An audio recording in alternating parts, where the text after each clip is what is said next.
दोस्तों, एक कहानी है लूफी की, जो कि समुद्र में एक बड़े खजाने को ढूंढने निकलता है और इस सफर में उसे मिलते हैं कई सारे विलन्स और कई सारे अच्छे दोस्त। अब क्या लूफी उस खजाने को ढूंढ पाएगा और कैसा होगा उसका ये समुद्री एडवेंचर? चलिए देखते हैं इस पूरी कहानी में। तो कहानी की शुरुआत में हमें पायरेट्स यानी कि समुद्री लुटेरों की एक दुनिया को दिखाया जाता है, जहाँ का सबसे बड़ा पायरेट गोल्ड रोजर होता है। लेकिन गोल्ड रोजर को आज पकड़ लिया गया है और मरीन फोर्स यानी कि समुद्री सैनिकों के वाइस एडमिरल गार्प उसे सभी लोगों के सामने मारने लाते हैं, ताकि अब कोई भी पायरेट बनने के बारे में ना सोचे और इस दुनिया से सभी पायरेट्स खत्म हो जाएं। मगर ऐसा नहीं होता, क्योंकि गोल्ड रोजर अब तक का सबसे बड़ा पायरेट था और उसने अपनी पूरी जिंदगी में काफी सारा खजाना इकट्ठा करके कहीं छुपा दिया था। गोल्ड रोजर सबको बताता है कि उसने समुद्र में काफी सारा खजाना छुपा रखा है। गोल्ड रोजर सबसे कहता है कि समुद्र में जाओ और मेरा खजाना ढूंढ कर दिखाओ, और ये सुनकर लोगों में खजाने को ढूंढने का एक जज्बा पैदा हो जाता है। तभी गार्प ये देखकर तुरंत गोल्ड रोजर को मरवा देता है। मगर अब कई सारे लोग गोल्ड रोजर का खजाना ढूंढने के लिए समुद्र में जाकर पायरेट्स बनने लगते हैं। मतलब कि गार्प का पूरा प्लान उल्टा हो गया। वो चाहता था पायरेट्स खत्म हो जाएं, लेकिन गोल्ड रोजर के मरने के बाद पायरेट्स का एक नया युग ही शुरू हो गया और सभी पायरेट्स गोल्ड रोजर के खजाने को, जिसे वन पीस कहा जाता है, उसे ढूंढने निकल गए। अब कहानी 22 साल आगे आती है, जहां हमें एक लड़के मंकी डी लूफी को दिखाया जाता है। लूफी गोल्ड रोजर के खजाने यानी कि वन पीस को ढूंढकर पूरे समुद्र का सबसे बड़ा पायरेट बनना चाहता है, इसीलिए वो अपने सफर पर निकल चुका है। लेकिन अब पहले ही दिन जिस बोट पर वो बैठा था उसमें पानी आने लगता है। लूफी एक ड्रम में घुस जाता है और पानी में डूबने से बच जाता है। मगर फिर उसका ड्रम पानी में तैरते हुए दो पायरेट्स के जहाजों के पास पहुंच जाता है, जिनके बीच आपस में लड़ाई हो रही थी। यहाँ बड़े जहाज की कैप्टन अलविदा होती है, जिसके ऊपर मरीन फोर्स ने काफी सारे पैसों का इनाम रखा था। अलविदा अपने साथियों के साथ मिलकर दूसरे जहाज के लोगों को मारकर बंदी बना लेती है। फिर अलविदा के साथी उसके जहाज का सामान लूटकर अपने जहाज पर लाने लगते हैं। इसी बीच ये लोग उसी ड्रम को उठाकर अपने जहाज में ले आते हैं, जिसमें लूफी छुपा हुआ था। फिर जब रात में सब सो रहे थे तो लूफी बाहर आता है। लूफी को यहाँ एक लड़का कोबी मिलता है, जो कि उसे देखकर डर जाता है। लूफी उसे शांत कराता है और कहता है कि वो उसे नहीं मारेगा। फिर लूफी कोबी को बताता है कि वो भी एक पायरेट है। कोबी कहता है कि तुम कोई पायरेट नहीं लगते। इस पर लूफी कहता है कि सारे पायरेट्स बुरे नहीं होते। अब इसी बीच हम लूफी के पास्ट को देखते हैं, जहाँ हमें पता चलता है कि लूफी बचपन से ही एक पायरेट बनना चाहता था और लूफी को शैंक नाम का एक पायरेट बहुत पसंद था और लूफी शैंक्स को अपना हीरो मानता था। अब जब शैंक्स अपने साथियों के साथ इस आइलैंड पर वापस आता है तो लूफी शैंक्स से उसे भी उसकी टीम में शामिल कर लेने के लिए कहता है। मगर शैंक्स उससे कहता है कि तुम अभी लुटेरे बनने के लिए तैयार नहीं हो, ये काम काफी खतरनाक है। मगर ये सुनकर लूफी जहाज पर एक ऊंची जगह पर जाता है और सबके सामने अपने चेहरे पर चाकू से एक निशान बनाता है, ताकि वो सबको दिखा सके कि अब वो बच्चा नहीं है और पायरेट बन सकता है। अब प्रेजेंट टाइम में कोबी ये सब सुनकर लूफी से कहता है कि तुम एक पायरेट बनने का सपना कैसे देख सकते हो। इस पर लूफी कहता है कि पायरेट्स बनकर हम समुद्र में अपने साथियों के साथ एडवेंचर कर सकते हैं और हम पायरेट्स बिल्कुल आजाद होते हैं। कोबी भी आजाद होना चाहता था, लेकिन वो कहता है कि इस जहाज की कप्तान अलविदा उसे आजाद नहीं होने देगी। अब तभी अलविदा के खटराटों की आवाज सुनकर लूफी कहता है कि क्या तुम लोगों ने किसी समुद्री मॉन्स्टर को पकड़ रखा है। इस पर कोबी कहता है कि ये अलविदा के खटराटों की आवाज है। कोबी लूफी को ऊपर ले जाता है और कहता है कि अभी सब सो रहे हैं, इसीलिए तुम यहाँ से निकल जाओ।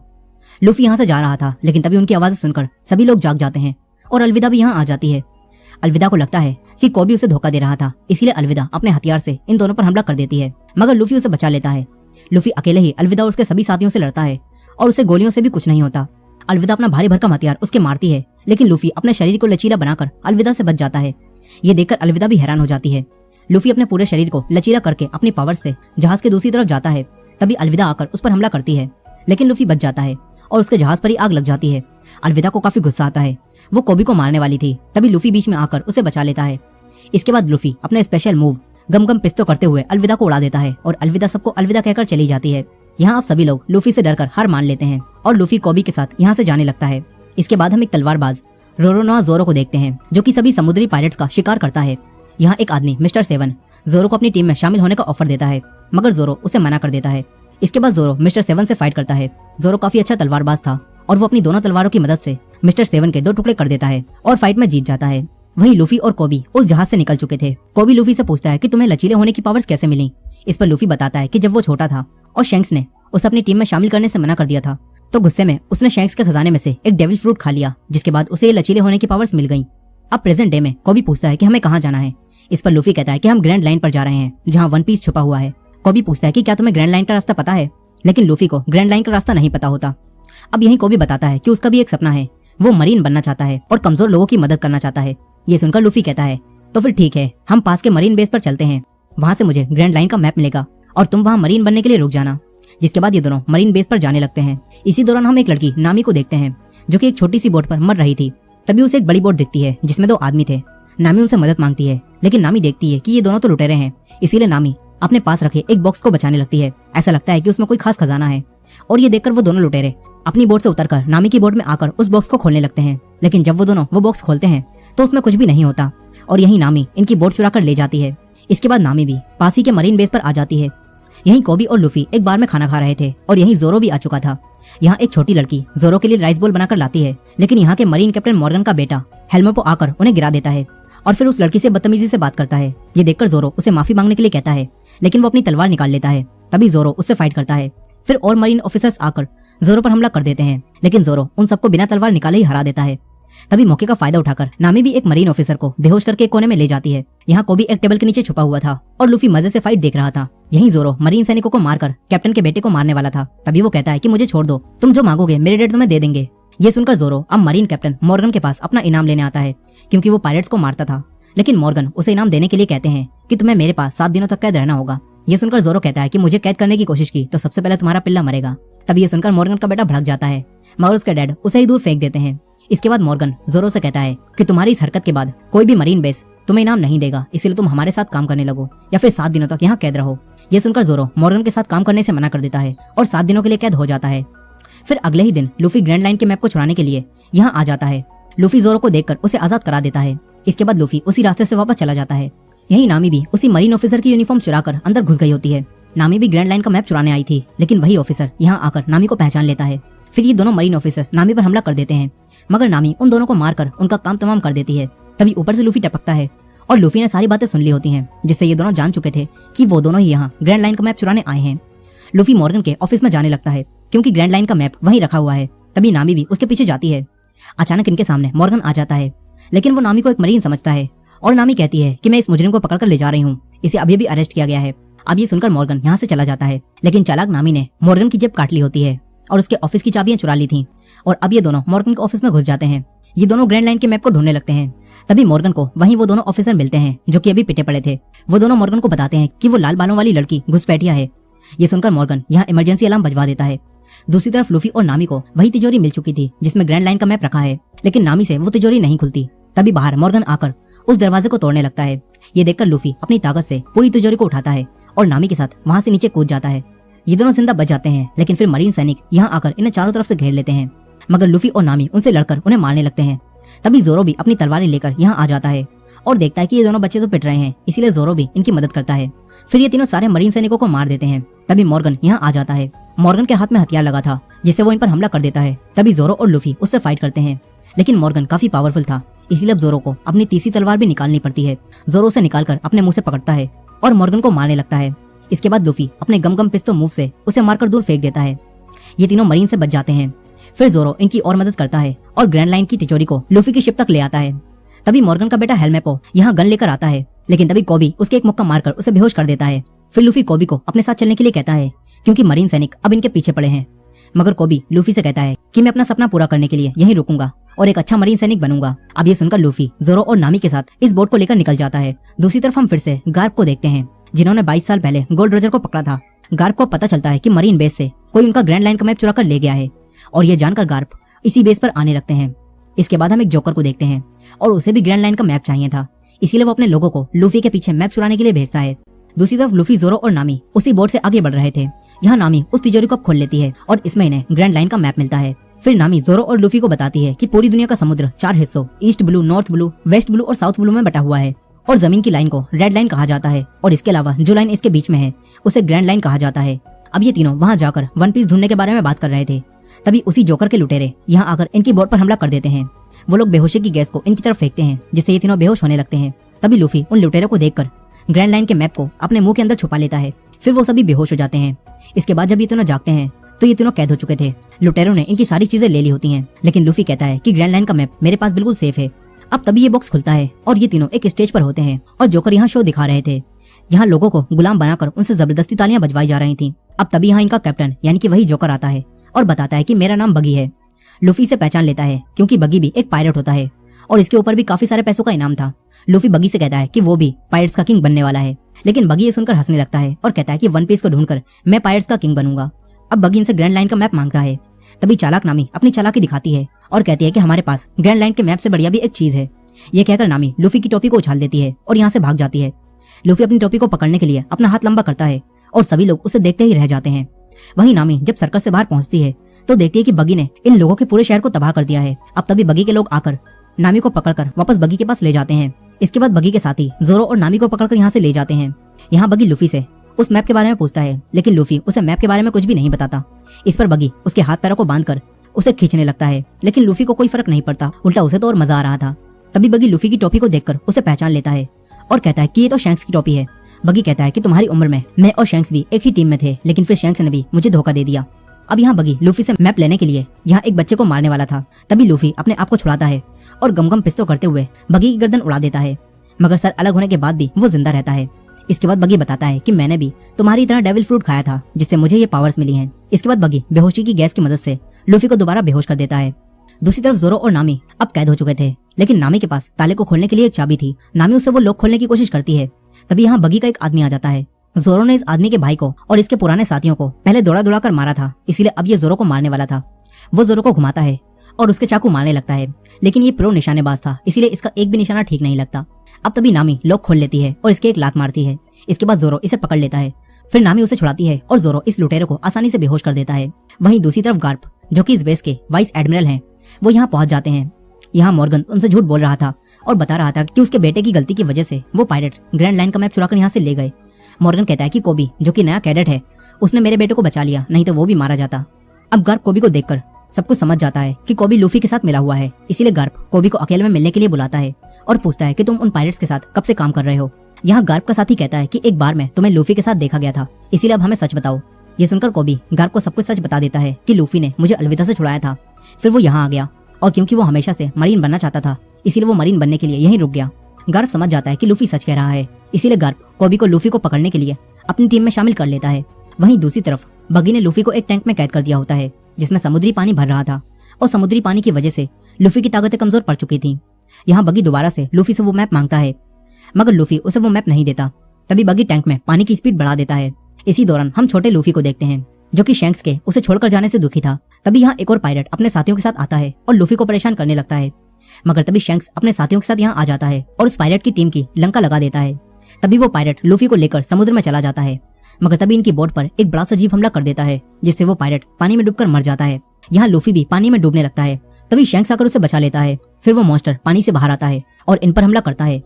शैंक्स बीच में आकर लूफी को बचा लेता है। इसके बाद शैंक्स उसकी आंखों में आंखें डालकर देखता है और उसे डराकर भगा देता है, मगर उस मॉन्स्टर ने शैंक्स का एक हाथ खा लिया होता है और ये देखकर छोटे लूफी को काफी दुख होता है, मगर इससे लूफी समझ जाता है कि वो भी पायरेट बनने के लायक नहीं है।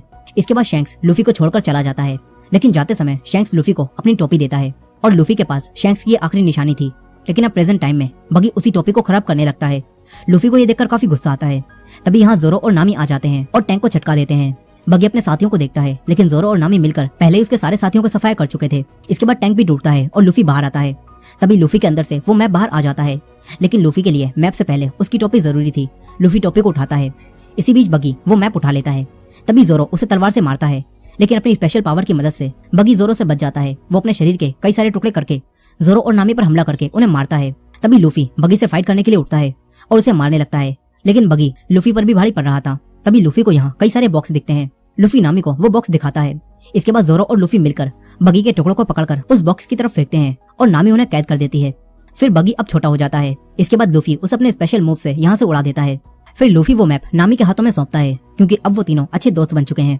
इसके बाद लूफी, जोरो और नामी यहाँ कैद लोगों को आजाद कराते हैं। दूसरी तरफ गार्प ने वहाँ के कैप्टन मॉर्गन को कैद कर लिया होता है, क्योंकि कैप्टन मॉर्गन एकदम भ्रष्ट कैप्टन था। इसके बाद गार्प कुछ नए मरीन सैनिकों को लेकर खुद लूफी को पकड़ने का फैसला करता है। उसके नए मरीन सैनिकों में मॉर्गन का बेटा हेल्मेपो और कोबी भी शामिल होते हैं और ये लोग लूफी को पकड़ने के लिए समुद्र में निकल जाते हैं। वहीं लूफी उन लोगों को आजाद कराने के बाद जोरो और नामी के साथ अपने सफर पर निकल चुका था। तभी हम नामी को देखते हैं, जो कि किसी से फोन पर बात करती है और कहती है कि मेरे पास ग्रैंड लाइन का मैप है और मैं आ रही हूँ, यानी कि नामी इन्हें धोखा दे रही है। अब इसके बाद हम 7 साल पहले के सायरप विलेज को देखते हैं, जहाँ एक बच्चा उसोप हमेशा शोर मचाकर सबको डराता है और कहता है कि लुटेरे आ रहे हैं। शुरू में सभी लोग उसकी बातों को सच समझकर उससे डरते थे, लेकिन कुछ सालों बाद ही लोग समझ गए कि उसोप झूठ बोलता है, इसलिए अब कोई भी उसकी बात पर विश्वास नहीं करता। कहानी प्रेजेंट डे में आती है, जहाँ उसोप अब बड़ा हो चुका है, लेकिन अब भी वो सबसे कहता है कि लुटेरे आ रहे हैं, लेकिन अब भी कोई उसकी बातों पर विश्वास नहीं करता। अब यही लूफी और उसके दोस्त आगे बढ़ रहे थे, लेकिन उनका जहाज खराब हो जाता है, इसीलिए ये लोग नया जहाज खरीदने के लिए उसोप के आइलैंड पर आ जाते हैं और अपने जहाज को पानी में डुबो देते हैं, ताकि कोई भी इन्हें ना ढूंढ पाए। दूसरी तरफ गार्प लूफी को ढूंढने के लिए आगे बढ़ रहा था। तभी गार्प देखता है कि कोबी इस जहाज पर बाकियों से अच्छा काम करना जानता है, इसीलिए गार्प कोबी को अपने साथ ले जाता है और हेल्मेपो से काम करने के लिए कहता है। वहीं दूसरी तरफ उसी जोकर बगी ने अपने सारे पार्ट्स फिर से निकाल लिए होते हैं। लेकिन फिर एक आदमी उसके पास आता है और कहता है कि तुम्हें आर्लोंग ने बुलाया है, मगर बगी आर्लोंग के पास जाने से मना कर देता है। तभी वो फिशमैन बगी के 2.5 किलो का हाथ मारकर उसे बेहोश करता है और अपने साथ ले जाता है। वहीं लूफी और उसके साथी जहाज देख रहे थे। तभी लूफी को एक जहाज पसंद आ जाता है और इसी जहाज पर लूफी को उसोप मिलता है। उसोप इस जहाज की देखभाल करता था और वो कहता है कि अगर तुम्हें ये जहाज खरीदना है तो मैं तुम्हें अपनी दोस्त से मिलवा सकता हूँ, उसका ही ये जहाज है, बल्कि उसका ही ये पूरा आइलैंड है। ये सुनकर लूफी, जोरो और नामी उससे मिलने के लिए तैयार हो जाते हैं। इसके बाद उसोप उन्हें अपनी दोस्त के घर ले जाता है। ये घर काफी बड़ा होता है। फिर यहाँ एक लड़की आती है, वो अपने बटलर क्लाहाडोर के साथ थी और आज काया का 18वां जन्मदिन था। उसोप काया को बर्थडे विश करता है और लूफी, जोरो और नामी को अपना साथी बताता है। फिर काया उसोप और उसके साथियों को आज यहीं डिनर करने के लिए कहती है। इसके बाद क्लाहाडोर इन्हें नहाकर कपड़े बदल लेने के लिए कहता है। यहाँ काया के मॉम डैड की डेथ हो चुकी थी और काया भी काफी बीमार रहती थी, इसीलिए उसके नौकर और क्लाहाडोर ही पूरा घर संभालते हैं। अब इसके बाद हम काया को देखते हैं जो कि अकेली रूम में बैठी थी। तभी खुफिया रास्ते से उसोप उसके पास आता है और उसे गिफ्ट के तौर पर समुद्री मोती देता है। उसोप काया को खुश करने के लिए उसे झूठी झूठी कहानियां सुनाता है कि वो बड़े बड़े एडवेंचर कर चुका है। तभी काया को खांसी आती है। उसोप उसे उसकी चाय पिलाता है जिससे काया को थोड़ा अच्छा महसूस होता है। यही लूफी और नामी इतने सारे कपड़े देखकर कंफ्यूज हो रहे थे कि वो कौन से कपड़े पहने। अब तभी यहाँ जोरो आता है और लूफी और नामी से पूछता है कि क्या काया के साथ जो आदमी था, क्या वो तुम्हें जाना पहचाना लग रहा था? लेकिन नामी और लूफी मना करते हैं। वहीं वो आदमी क्लाहाडोर अपनी चिकनी चुपड़ी बातों से काया का दिल जीत लेता है। काया उसे अपना अच्छा दोस्त मानती है, मगर हकीकत में क्लाहाडोर दोनों नौकरों के साथ मिलकर काया को मारने का प्लान बना रहा था ताकि इस आइलैंड पर वो राज कर सके। और इसी वजह से क्लाहाडोर रोज काया को थोड़ा थोड़ा जहर दे रहा था, जिस वजह से काया लगातार बीमार रहती है। यहाँ काया के शेफ ने कई सारा जहरीला सूप बनाया होता है ताकि वो लोग काया को मार सकें। वहीं दूसरी तरफ गार्प कोबी को अपने साथ गेम खेलने के लिए कहता है। वो दोनों गेम खेलने लगते हैं और गार्प उसे गेम खेलते हुए समझाता है कि अगर तुम हार के बारे में सोचते रहोगे तो तुम हारते ही रहोगे, इसीलिए तुम्हें जीत के बारे में सोचना होगा। इसके बाद जब कोबी जीत के बारे में सोचता है तो वो गार्प को भी गेम में हरा देता है। वहीं दूसरी तरफ लूफी, जोरो और नामी पार्टी का मजा ले रहे थे। यही नामी एक आदमी मैरी से बात करती है जो कि काया का सारा बिजनेस संभालता है। अब इसके बाद यहाँ काया क्लाहाडोर के साथ आती है। फिर काया मैरी से मिलती है। जोरो क्लाहाडोर से बात करता है और पूछता है कि क्या हम पहले मिल चुके हैं, तुम मुझे जाने पहचाने लगते हो। लेकिन क्लाहाडोर मना कर देता है। यही मैरी काया से कुछ बात करना चाहता था, लेकिन क्लाहाडोर उसे रोक देता है और सबको खाना खाने के लिए कहता है। फिर जब ये सब लोग खाना खा रहे होते हैं तो इसी बीच लूफी काया से उसी जहाज के बारे में बात करता है। काया कहती है कि मेरे मॉम डैड के जाने के बाद जहाजों का बिजनेस मैरी संभालते हैं, लेकिन आज रात के बाद सब बदल जाएगा क्योंकि आज मैं 18 साल की हो जाऊंगी और सारा बिजनेस मेरे पास आ जाएगा। ये सुनकर लूफी काया को बताता है कि हम पायरेट्स हैं और हम लोग ग्रैंड लाइन की तरफ जा रहे हैं, इसीलिए हमें तुम्हारा वो जहाज चाहिए। अब तभी काया की तबीयत खराब होने लगती है। ये देखकर क्लाहाडोर इन सबको यहाँ से जाने के लिए कहता है, मगर काया कहती है कि आज रात इन्हें यहीं रुकने दो। ये सुनकर क्लाहाडोर भी चुप हो जाता है और काया को उनके रूम की तरफ ले जाने लगता है। दूसरी तरफ हेलमेपो गार्प को आकर बताता है कि हमें एक आइलैंड के पास लूफी के जहाज का सामान मिला है। ये सुनकर गार्प कोबी को उस आइलैंड पर जाकर लूफी को पकड़ कर लाने के लिए कहता है। यही काया के घर में क्लाहाडोर मैरी को जान से मारने जाता है क्योंकि मैरी काया को सब सच बताने वाला था। यहाँ हम देखते हैं कि क्लाहाडोर के पास भी स्पीड और ब्लेड की पावर्स हैं जिनसे क्लाहाडोर मैरी को जान से मार देता है। इसके बाद हम फिर से बगी को देखते हैं जिसे वही फिशमैन पकड़कर आर्लोंग के पास ले आया था और आर्लोंग बकी से कहता है कि मैं पूरे ईस्ट ब्लू का सबसे बड़ा पायरेट हूँ, इसलिए अगर तुम यहाँ कुछ भी लूटमार करोगे तो मुझे मेरा हिस्सा देना होगा। ये सुनकर बगी कहता है कि वो कुछ भी नहीं कर पा रहा, बल्कि लूफी नाम का एक लड़का पूरे ईस्ट ब्लू में घूम रहा है और उसने ग्रैंड लाइन का मैप भी चुरा लिया है। ये सब जानकर आर्लोंग कहता है कि लूफी कहाँ है। बगी कहता है कि मुझे छोड़ दो, मैं उसे ढूंढने में तुम्हारी मदद करूंगा। आर्लोंग मान जाता है। वहीं रात में लूफी और खाना खाने के लिए अपने रूम से बाहर निकलता है। तभी उसे जोरो मिलता है जो कि पीने के लिए कुछ ड्रिंक ढूंढ रहा था। फिर वो दोनों एक साथ किचन में जाते हैं जहाँ इन्हें उसोप मिलता है। वो पहले से ही यहाँ बैठा था। जोरो और लूफी उसोप से बात करने लगते हैं। दूसरी तरफ नामी भी अपने रूम से बाहर आकर यहाँ की चीजों को चुराने लगती है। तभी वो काया के रूम में पहुंच जाती है और काया उसके हाथ में सामान देखकर सब समझ जाती है, लेकिन काया नामी से कुछ भी नहीं कहती और उससे दोस्तों की तरह बातें करने लगती है। वहीं उसोप बातों ही बातों में लूफी को बताता है कि मेरे डैड भी एक बड़े पायलट हैं, लेकिन जब मैं छोटा था तो वो हमें छोड़कर चले गए। वो कहता है कि मेरे डैड का नाम यासोप है। लूफी उनका नाम सुनकर उन्हें पहचान लेता है और बताता है कि मैं उनसे मिल चुका हूँ, वो शैंक्स की टीम में है। उसोप उनके बारे में सुनकर काफी खुश हो जाता है। तभी जोरो उसोप से पूछता है कि यहाँ ड्रिंक है क्या। उसोप बताता है कि नीचे बेसमेंट में काफी सारी ड्रिंक पड़ी है। फिर ये दोनों ड्रिंक पीने के लिए बेसमेंट में चले जाते हैं। तभी इन्हें मैरी मिलता है जो कि मर चुका था। उसोप ये देखकर घबरा जाता है। तभी क्लाहाडोर इनके सामने आता है और उसके 5 ब्लेड देखकर जोरो को याद आ जाता है कि क्लाहाडोर असल में ब्लैक कैट पायरेट्स का कैप्टन है जिसका नाम कुरो है और इसके ऊपर भी काफी सारे पैसों का इनाम है। जोरो क्लाहाडोर पर हमला करता है लेकिन क्लाहाडोर बच जाता है। फिर क्लाहाडोर की एक साथी यहाँ आकर जोरो को मारकर बेहोश कर देती है। तभी उसोप एक पतली गली पकड़कर यहाँ से निकल लेता है।